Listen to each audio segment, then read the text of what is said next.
दर्शकों नमस्कार, जय सिया राम। दर्शकों, अपने संस्कार परिचय चैनल पर पुनः आप सभी दर्शकों का हार्दिक अभिनंदन एवं स्वागत करता हूं। दर्शकों, कल हमने राशि राशि के स्वामी के बारे में वर्णन किया था। तो आज संक्रांति के बारे में कुछ चर्चाएं करेंगे। तो जिस प्रकार महीने बार होते हैं, लग्न बार होते हैं, राशियां बार होती हैं, उसी प्रकार सूर्य संक्रांति भी 12 होती हैं, जिससे आप लोग सभी अवगत होते हैं। तो सूर्य की एक राशि से दूसरी राशि में प्रवेश करने के समय को ही संक्रांति कहते हैं हम। जब सूर्य एक राशि से दूसरी राशि में जाता है, उसको सूर्य संक्रांति कहते हैं। जो बार हैं जो इस प्रकार से हैं: मेष संक्रांति, वृषभ संक्रांति, मिथुन संक्रांति, कर्क संक्रांति, सिंह संक्रांति, कन्या संक्रांति, तुला संक्रांति, वृश्चिक संक्रांति, धनु संक्रांति, मकर संक्रांति, कुंभ संक्रांति और मीन संक्रांति। इस प्रकार ये केवल कुल बार होती हैं। तो सज्जनों, मकर संक्रांति से उत्तरायण शुरू होता है, जो मिथुन संक्रांति तक चलता है।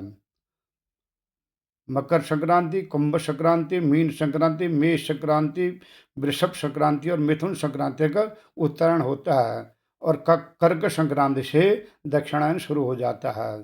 कर्क संक्रांति, सिंह संक्रांति, कन्या संक्रांति, तुला संक्रांति, वृश्चिक संक्रांति, धन संक्रांति तक दक्षिणायन रहता है। अर्थात 6 महीने का उत्तरायण और 6 महीने का दक्षिणायन होता है। तो इस प्रकार जितने भी धार्मिक कार्यक्रम हैं या किसी का संस्कार होना है, वो सब सौर मास के आधार पर होते हैं, न कि चांद्रमास के आधार पर, क्योंकि संक्रांति से ही सौर मास प्रारंभ होता है।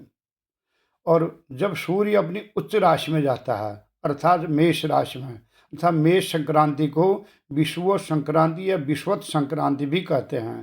तथा सूर्य जब अपनी नीच राशि तुला में जाता है, तथा तुला संक्रांति को भी विषुवत संक्रांति कहते हैं। अब मेष और तुला संक्रांति को विषुवत संक्रांति के नाम से भी जाना जाता है। तथा मकर संक्रांति को उत्तरायण संक्रांति भी कहते हैं और कर्क संक्रांति को दक्षिणायन संक्रांति कहते हैं। इस प्रकार एक टोटल बार होते हैं। सज्जनों, इस संक्रांति के बारे में आप सभी परिचित होंगे। सारे भारत में सौर मास के आधार पर ही सारे धार्मिक कार्यक्रम संपन्न किए जाते हैं।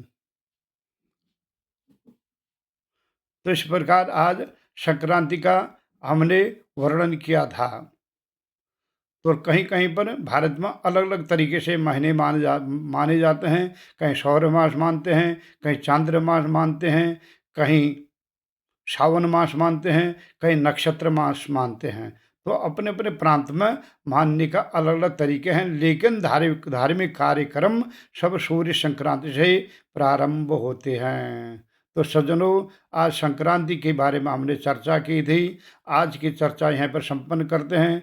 तब तक मुझे आज्ञा दें। अगले किसी विषय पर फिर पुनः मिलेंगे।